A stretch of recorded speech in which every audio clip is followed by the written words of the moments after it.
راہ نجات میں آج کا ٹاپک ہے قرض کی ادائیگی، اور ہم آج اسی پر بات کریں گے اپنے مفتی صاحب سے اور علامہ صاحب سے۔ مفتی صاحب، سب سے پہلے یہ پوچھنا چاہوں گی، جو آج کل بہت ایک ہمیں ایشو فیس کرنا پڑ رہا ہے، بینک سے جو ہم قرض لے کے لون لے کے گھر گاڑی یا کوئی بھی کاروبار کرتے ہیں، تو کیا یہ جائز ہے؟ بڑا زبردست سوال ہے آپ کا۔ میں یہاں پہلے عرض کروں گا کہ قرض کے بارے میں ایک قرض ہے جس کو قرض حسنہ کہا جاتا ہے، اور اس کے بارے میں اللہ رب الجلال نے سورہ بقرہ میں ایک مقام پر فرمایا کہ من ذا الذی یقرض اللہ قرضا حسنا، کون ہے جو اللہ کو قرض حسن دے۔ قرض تو ہم تب لیتے ہیں جب ہم مجبور ہوتے ہیں اور ہم محتاج ہوتے ہیں، اور جب ہمیں اور کسی چیز کی ضرورت ہوتی ہے اور ہم اس چیز پر قادر نہیں ہوتے تو ہم سامنے والے سے اپنی ضرورت کو پوری کرنے کے لیے ہم یہاں ان سے قرض لیتے ہیں۔ اللہ تعالیٰ تو محتاج نہیں ہے، وہ تو بے نیاز ہے، اللہ الصمد ہے، وہ تو بے نیاز ہے، اور جب وہ بے نیاز ہو کر وہ اس کو کسی چیز کی ضرورت نہیں، وہ تو ایسی ذات ہے کہ اس کے پاس سب کچھ ہے، ساری قدرتیں اس کے پاس ہے۔ تو سوال یہ ہے کہ اللہ فرما رہا ہے من ذا الذی یقرض اللہ، کون ہے جو اللہ کو قرض دے، قرضاً حسنا، اور وہ بھی قرض حسن۔ اور پھر اب یہاں دوسری بات ہے کہ فیضاعفہ لہ اضعافا کثیرہ، کہ یہاں پر اللہ فرما رہا ہے کہ پھر وہ اس کو بڑھا کر دے گا۔ اب یہاں پر سوال یہ ہے کہ قرض پر بڑھا کر دینا سود ہے، تو سوال یہاں تو یہ آ گیا کہ بھائی یہاں پر پہلا سوال تو یہ آ گیا کہ اللہ کو قرض کی کیا ضرورت ہے، اور دوسرا یہ ہے کہ بڑھا کر دینا تو سود ہے، تو سود تو اللہ نے ویسے ہی منع کیا۔ اصل میں بات یہ ہے کہ یہاں اللہ نے جو فرمایا کہ کون ہے جو اللہ کو قرض دے اور وہ قرض حسن، اس سے مراد دین حق کی سربلندی کے لیے کون ہے جو اللہ کے راہ میں دینے والا ہو،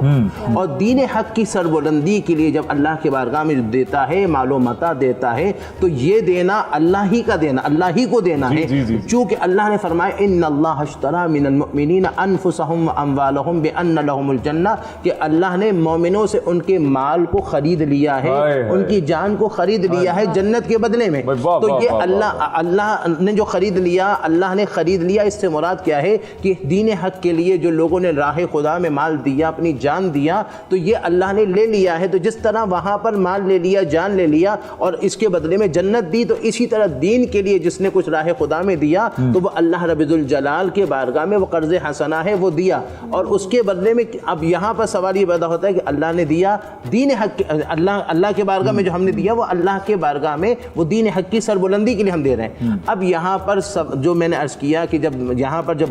بڑھا کر دیں گے تو وہ تو سود ہو جائے گا، اور اللہ تعالیٰ تو پسند نہیں کرتا۔ وجہ یہ ہے کہ یہاں آپ کسی کو قرض دیتے ہو اور اس سے بڑھا کر لیتے ہو تو وہاں کم ہوتا ہے، اور اسی لیے منع کیا کہ آپ جو ہے وہ جس کو دے رہے ہو اس میں کمی آ رہی ہے، اس کے لیے اس کے جو ہے وہ دل ٹوٹ رہا ہے، اس کے لیے مسائل آ رہے ہیں، تو اس لیے وہاں منع کیا۔ اللہ کے خزانے میں تو کوئی کمی نہیں ہے، تو اس لیے راہ خدا میں جتنا زیادہ دیتے جاؤ گے اتنا زیادہ ملتا چلا جائے گا۔ اب چونکہ قرض کی شریعت اسلوب یہ ہے کہ اگر میں نے کسی سے 1 لاکھ روپے لیا، اس 1 لاکھ روپے میں واپس اس کو قرضے میں 1 لاکھ روپے ہی واپس دوں گا، اور 1 لاکھ روپے سے 1 روپیہ بھی اوپر لیا سامنے والے وہ سود ہو جائے گا، اور سود ہونے کی وجہ سے وہ حرام ہو جائے گا۔ آج ہمارے معاشرے میں اگر کوئی بندہ کسی سے اگر گاڑی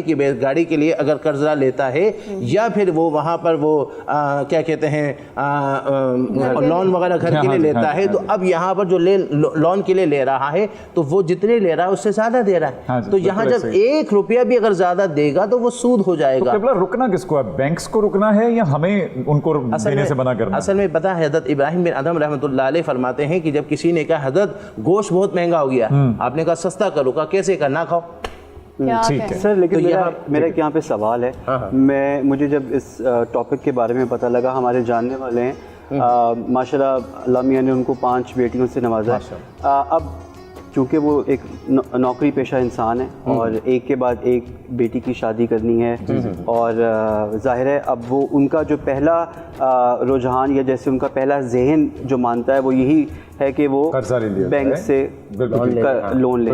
اور ایسے میں آپ کیا کہیں گے؟ اللہ نے کوئی آسانی ایسے شخص کے لیے جس کی دیکھیں بڑا اچھا سوال کیا کہ ظاہر ہے اب وہ بیٹیاں ہیں شادیاں کرنی ہیں, شادیوں میں ہم نے اپنے خرچے خود بڑھا دیے, اور جب خرچے بڑھا دیے جب کہ حدیث شریف میں آتا ہے حضور نے فرمایا کہ بھائی آسانی کی نکاح میں برکت ہے. اب ہمارے ہاں پر یہ ہے کہ آج کے دور میں جتنا جو ہے وہ خرچ کرو اتنا وہ پبلسٹی. مجھے یہاں پر علامہ شفیع اوکاڑی صاحب کی ایک بات یاد آئی, آپ فرماتے ہیں کہ آپ اپنے بچے کی شادی میں بہت خرچ کرو, دنیا آئے گی اور کھائے گی اور کہے گی فضول خرچ ہے, اور اگر بہت سنبھل کر خرچ کرو تب بھی دنیا آئے گی کھائے گی کہے گی کہ کنجوس ہے. نہ دنیا اس حال میں خوش ہے نہ اس حال میں خوش ہے. اس دنیا کو خوش کرنے کے لیے لوگ رب کو ناراض کرتے ہیں, اور جنہوں نے دنیا کو لات مار کے رب کو راضی کیا دنیا ان کے قدموں میں. پہلے میں عرض کر لوں, اس کے بعد پھر آپ فرمائیے گا, پھر ہمارے علامہ صاحب بھی فرمائیے گا. اب یہاں پر دیکھیں, ایک ہوتا ہے شریعت کے اندر, ہمارے ہاں کچھ شریعت کے ایسے طریقے ہیں جس کے ذریعے سے آپ اپنے آپ کو گناہ سے اور سود سے بچا کر شریعت کے مطابق صحیح معنی میں کام کر سکتے ہیں, جس کو حیلہ شرعیہ کہا جاتا ہے. مثال کے طور پر حضرت بلال حبشی رضی اللہ تعالیٰ عنہ حضور کے پاس تر کھجور لے کر آئے, تازی کھجور تھی, حضور کے بارگاہ میں لائے اور عرض کیا. حضور نے کہا کیسے لائے ہو؟ کہ یا رسول اللہ میرے پاس جو ہے وہ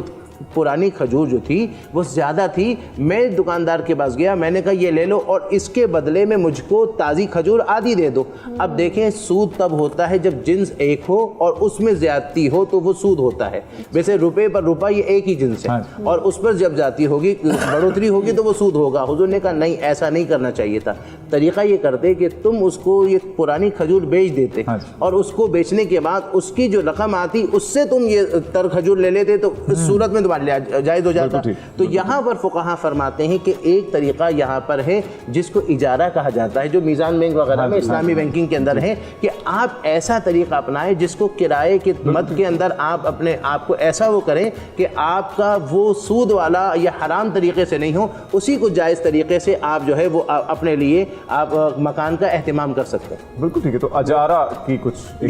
اجارہ کی جیسے جی اب میں اس میں کہنا چاہوں گا کہ آج کے دور میں, آج کے سنیرے میں تقریباً بینکنگ, چونکہ میں خود ایک بینکر تھا اور بیٹا بینکنگ چھوڑی ہم نے, تو آج کے دور میں اور اس دور کے اس میں بڑا فرق ہو گیا. آج کے دور میں تقریباً تمام بینکوں نے نا اسلامی طرز پہ بینکنگ شروع کر دی, ٹھیک ہے نا. اچھا, ابھی صاحب ایک بات کہہ رہے تھے, بڑی اچھی بات کی انہوں نے, یہ مفتی صاحب کے سامنے بھی میں رکھوں گا, چونکہ ظاہر ہے ہمارے مقابلے میں تو یہ ماشاءاللہ عالم ہے اور بہت کچھ ہم ان سے فیض حاصل کر سکتے ہیں ماشاءاللہ.